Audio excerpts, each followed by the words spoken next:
and welcome to Mock the Week. I'm Dara Breen. Well, the season has finished now, but as a special bonus, because we enjoyed it so much, here are some of the rounds we didn't have time to fit into the original programmes, along with some of our favourite moments and a few outtakes. I hope you enjoyed them. Our next round is called, if this is the answer, what is the question? Here's our big board with the 6 categories. When the category is chosen, I read out an answer and the players have to guess what the question might be. Adam, which category would you like? Transport, please. OK, transport it is. The answer is crazy, loopy and un-British. What is the question?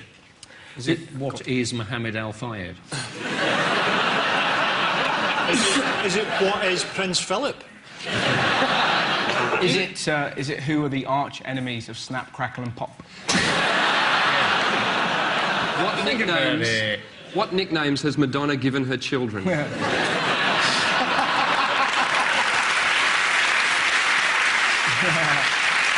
Is it, if you read the Daily Mail, what is everything?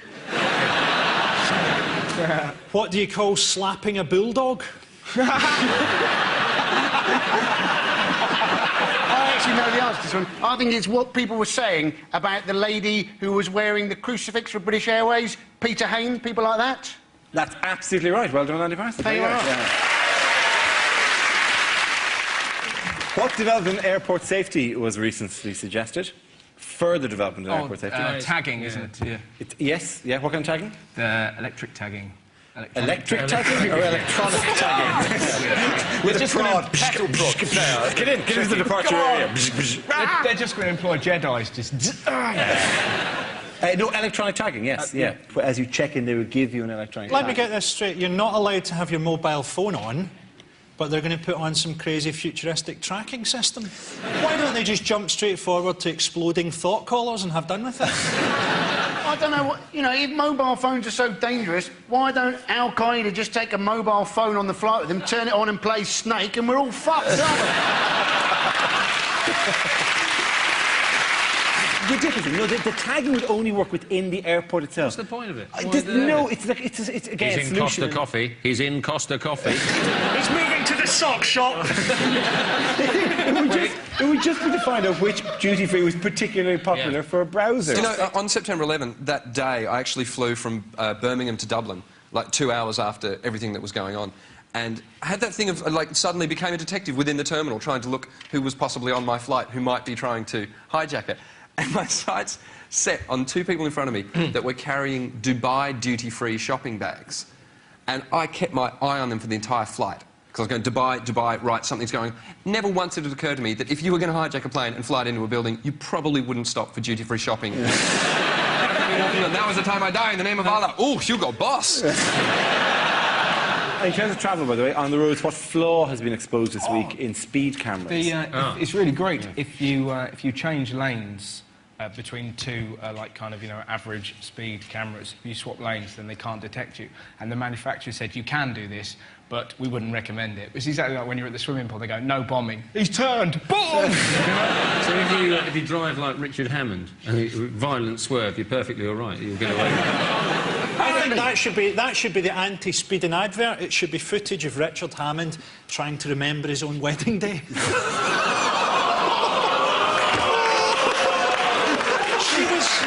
She was wearing black, or was it red? Am I married?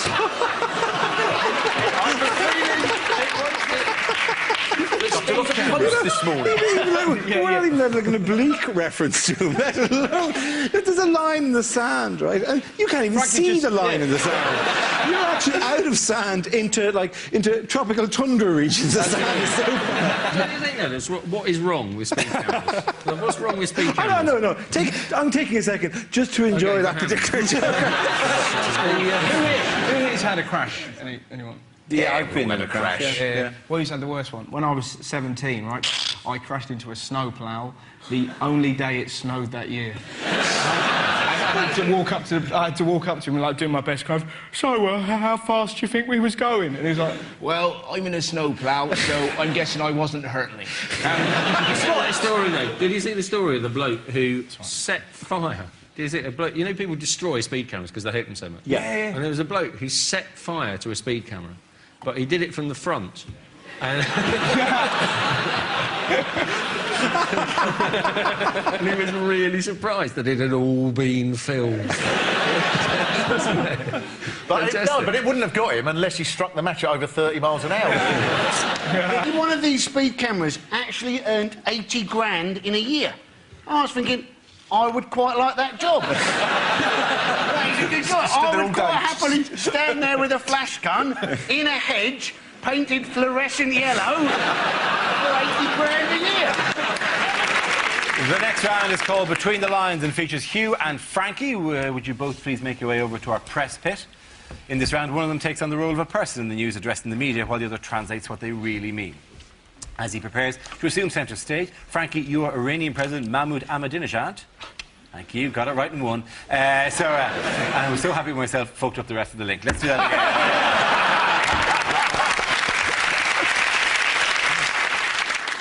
You have to think I'm a dinner jacket. And then veer off towards the end. The worst thing is, I say it at the start of the item, and I can't say it as well as you. So now you've really drawn attention to how shite I'm going to pronounce this. In this round, one of them takes on the role of a person in the news addressing the media, while the other translates what they really mean. As he prepares to assume centre stage, Frankie, you are Iranian President Mahmoud Ahmadinejad, making a speech. Hugh, you will tell us what he really means. I am Iranian President Mahmoud Ahmadinejad.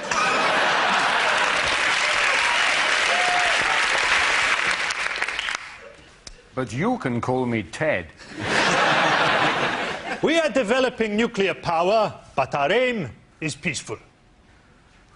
We are developing nuclear power, but our aim is Jerusalem.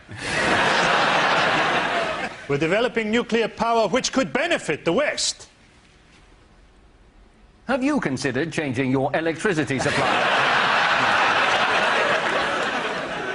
Iran has been accused of sponsoring terrorism.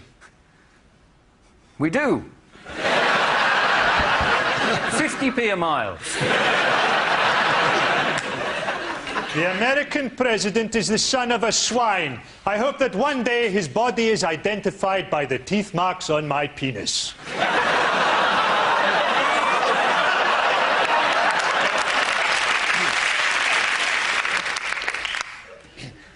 I don't like George Bush. We are a modern people. At night I relax by listening to the Stones. Thudding into the bodies of innocent women.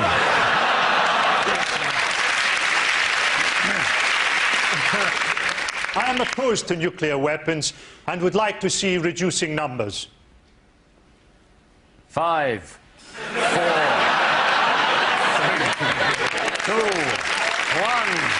Very good, well done. Mark Oaten and his wife were back in the news. What excuse did his wife give for his much publicised visits to rent boys? Oh, this was great. She blamed Charles Kennedy. Charles Kennedy was the reason. They must have got really pissed that night. I mean, I've been drunk enough to have a kebab, but never been so drunk that I've turned gay. Did you go to a club last night, Mark? Oh, worse than that. I suddenly became gay. Do you know the crime in Middle England that Mark Oaten committed wasn't actually going with rent boys, it was simply renting. If you're going to go, if you're going to go with a boy, just why not own your own? Yeah, it's dead renting. money. You're just throwing it away. You throw money away. You throw money away. What was Oaten's excuse, by the way? Was it that he liked shagging red boys and he had some spare cash? Wasn't that? Oaten's excuse, wasn't it, was that he'd gone prematurely bald. Wasn't that particularly it? It is strange. I presume it affects people in different ways. I have to say that hasn't been the way it's affected me. I'm not sure, and if you've got a guy under there, oh, how are you? Good to see you. At every moment, he's ready there, waiting to service me, because the baldness has just driven my self-esteem off the wall. I like the fact that you brought up your own premature baldness, though. That's very nice. No, I don't want to It's self-effacing. Well, no, it's not that self-effacing. I just don't want people to think that I'm naturally bald for my age, which would make me then 57. So I'd like them to think it is premature. I've known Darren quite a number of years now. Whenever I look at his career and compare it to mine and it depresses me, I always just think, I'm the same age as him. Then I look at his balding head and I run my fingers through my luscious hair and I go, let him have his own show. I don't care. I've got my own hair. Think of that as you're watching it next week from your sofa. OK.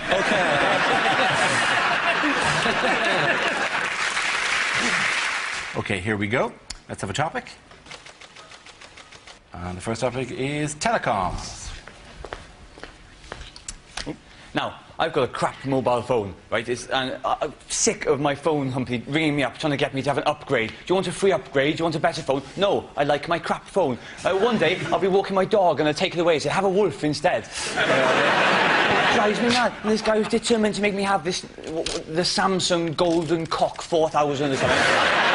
He's like, oh yeah, you get this phone, you see. You can download TV clips onto it. You're interested in watching TV on your phone? It's like, well, no. I've got a TV, right? I'm not interested in watching TV on my phone. Same reason I'm not interested in having a piss in my tumble dryer.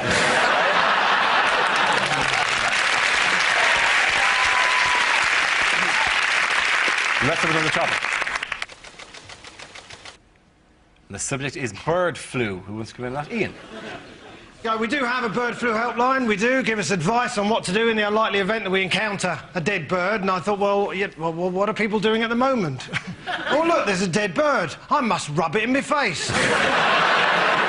Hello, bird flu helpline. I think I made a grave error. I was walking down the street and I encountered a dead bird. I rubbed it in my face, yeah. Is that wrong? Shit. I've only spoken to you earlier. What, now? The kids are playing with it, yeah.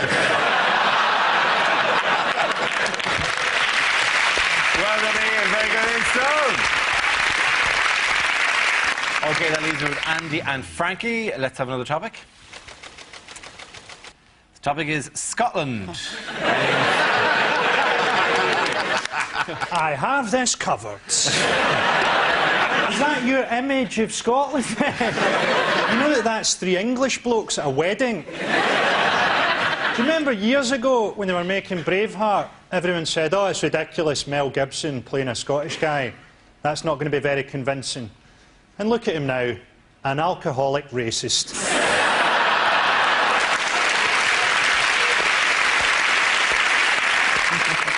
The most Scottish thing I've ever seen, I was going through a town called Bathgate at about 11:30 at night, and there was a guy pissing against the front door. He then took out his keys and went inside. Thank you, Roy.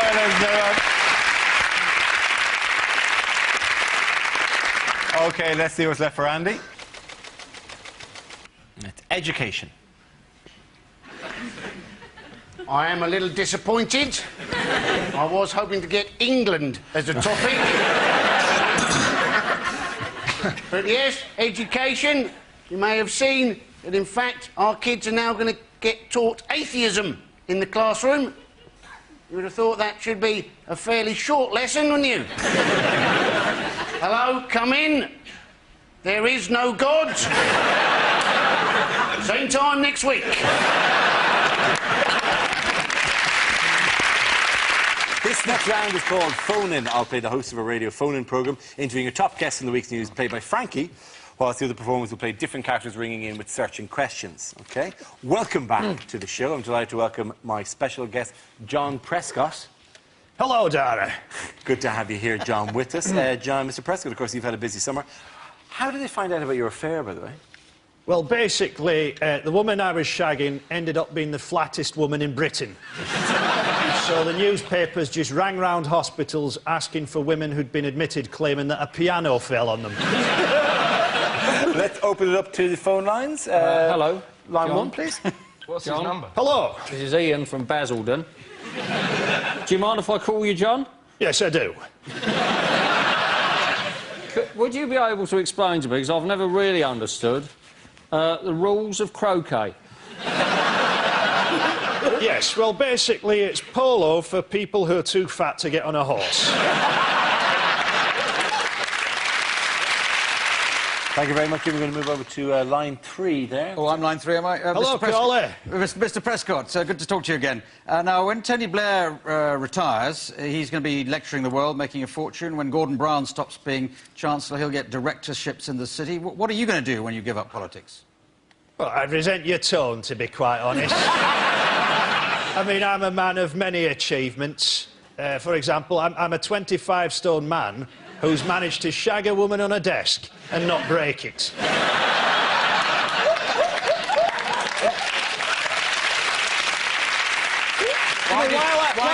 Why did you leave the door open when you were doing that? Was that because you couldn't fit in otherwise? No, it's because there was a mirror just behind the door, and as I was doing it, I caught sight of myself in the mirror and I winked. So what are you going to do when you stop being in politics? I think at 67 I'm probably going to die. Diane, on that note, let's go to line 4 here. Yes, hello. Is that Telewest customer support? What unusual cure for alcohol addiction has been uncovered this week? I know that it's LSD is now a cure for alcoholism, which is going to change the world. I mean, it's going to change tramps. Can you spare any change? I've got a unicorn to feed. White alcoholics don't talk enough pish already.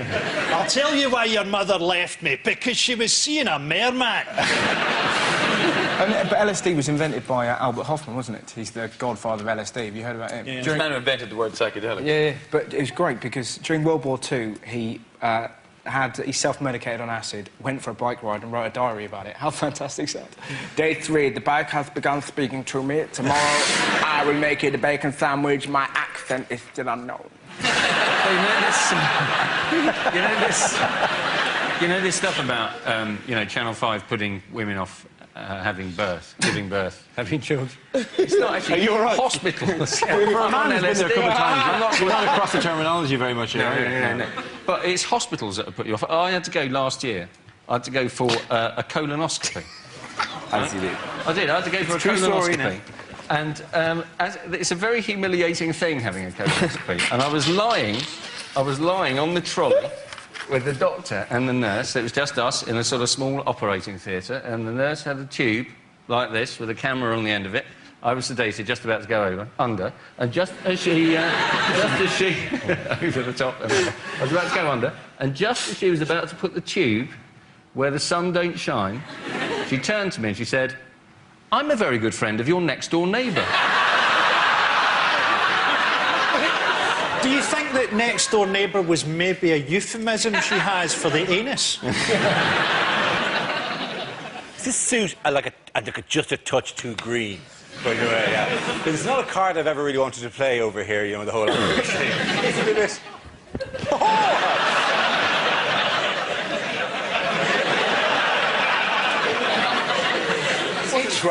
It's funny you should say all I've that. got vicious pins and needles. I genuinely have. Oh, God, I'm in genuinely real trouble. Thank God you're not in Romania. There wouldn't be a doctor for miles. This is the sort of British sportsman we've come to expect. Really helped me. So, Russell... You're the youngest, Russell. You're 10, 15 years fitter than any of us here, and you're the one whose legs have both fallen asleep from sitting in a chair.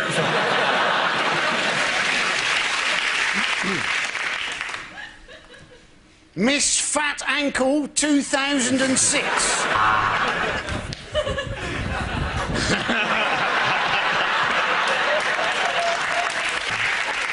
You know the thing on Dara's neck? Can you see it there? You mean this? There. Yeah. For the first 6 weeks, I thought that was draining fluid from his brain. It's a stand-up challenge. Our random news generator contains a bank of topics. We spin the wheel, and when it stops, anyone can step forward and try to make us laugh about the subject it's landed on. The winner of the team I judge to be able to walk like a human being. And skip or counter or... Yeah. Here we go. Just put your foot out. Oh, cheers. Stretch it. Just stretch it. Go on. What are you doing with me? That should do it. Yeah. If I ever get famous, this photo's going to get taken and there's going to be a caption near it. Man gets bummed by ghost while 2 people help. Do you know what would be good if I didn't do during this week's opening bit? If I remembered, which anyone who saw the show last Thursday, that the camera is already rolling before it comes to me, so I shouldn't dance along to the music like I it has me going... We now play a round called Newsreel. We'll play in a recent piece of news footage featuring some of the world's major figures and ask Hugh to provide a commentary. OK, Hugh, this week you'll have a royal theme. Here we go. Oh, here comes Her Majesty the Queen, resplendent in a curtain. walking past one of the many Coke machines she's decided must be installed in Buckingham Palace. The Duke of Edinburgh, very fond of impressions. That was a dirty old man. Oh, the line-up. Of course, the point of these is to meet foreign dignitaries. That's President someone or somewhere with suspiciously dark hair for a man of his age. Tony Blair, of course, will at this stage urge the Duke of Edinburgh not to insult the many dignitaries or be racist with them. There he goes, he's saying they may be foreign, but that doesn't make them bad or wrong. Who's next? Oh, it's Gerhard Schroeder. Another man with suspiciously dark hair. Of course, he doesn't use hair dye. He's never gone grey, in spite of his age of 107. The moment coming, Prince Philip's going to meet him. Will he be able to stop being racist? No.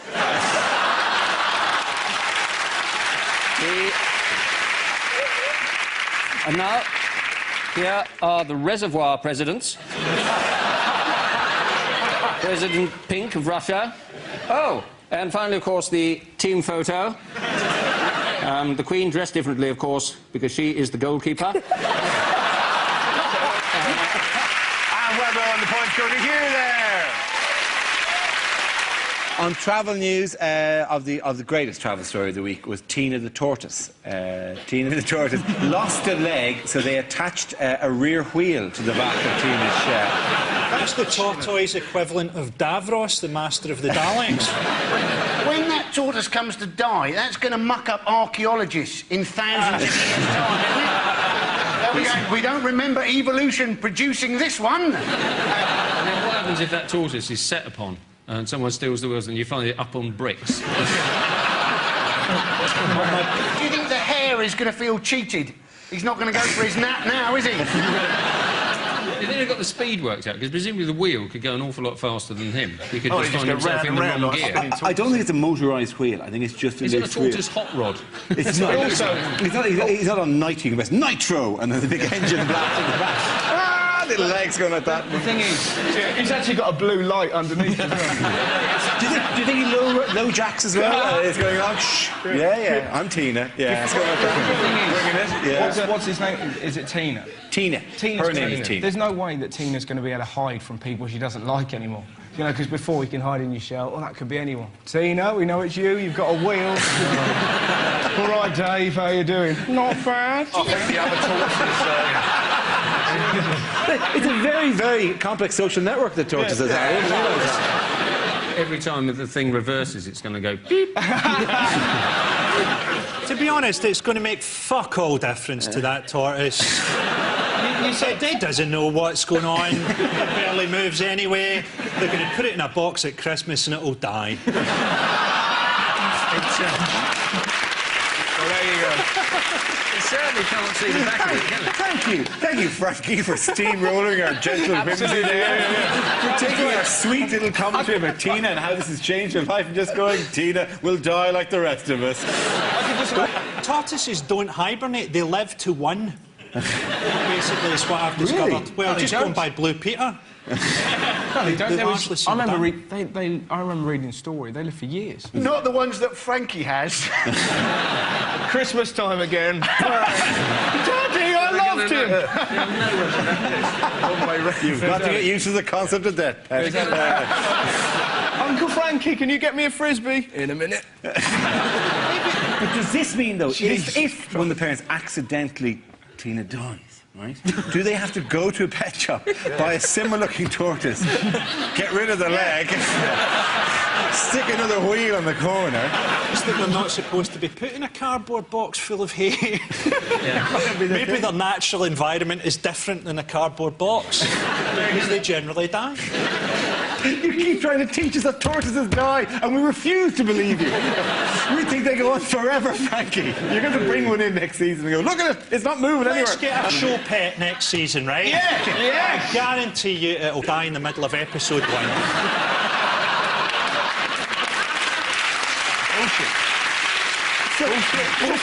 You should have, like, I should say, and by the way, before we start headlines, round 1 of the first series, I'd introduce you to the Mock the Week giraffe, who'll just be wandering around the studio randomly for the rest of the season. Hello, Necky. And then you'll just see him behind there, just slowly, and then bang! Right to the middle of scenes we'd like to see. A dead giraffe will come slamming through the screen. You laugh, but that would be a better show. Absolutely. Who gives a fuck about the news, really? It'd be great to see a bonobo chimp rip through that screen during one of the stand-up bits. I'll tell you what I think about the government. Oh, hello! Tearing the contestant's limb from limb. Just Frankie's like that. No, Frankie! They've got to learn. The first subject is exam questions that were rejected. A lot of people say that the exams are too easy. Is the answer A, yes?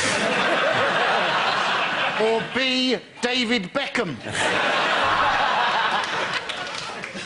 With illustrations, describe the Prophet Muhammad.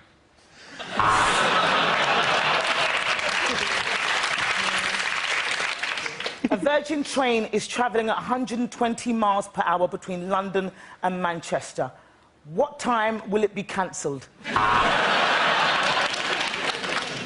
All PE teachers are paedophiles. Discuss.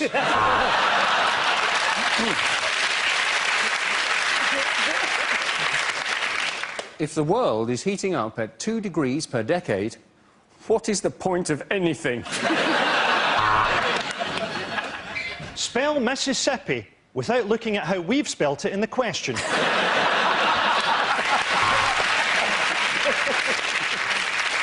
Two cars are speeding. One is being driven by a black man. Which one will be stopped? Do you think kids spend too much time with their PlayStation? Answer cross, triangle, circle or square. Check the box A, B or C to receive the grade A, B or C.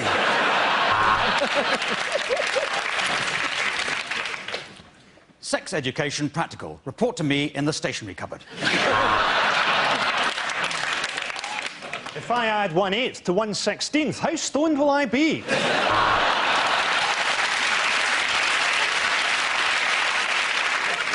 Can you master this phrase? Do you want fries with that? There we go. Let's move on to the next topic. Famous last words. Stingrays love foreplay.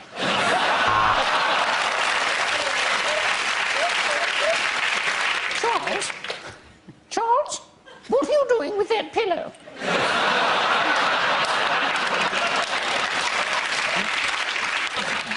I'll bet you I can jump that ticket barrier. No, don't shoot me! It's Yoko you want! The funny thing is, the closer it gets, the more it looks like a piano. Oi, Zidane! Your mum's a slag!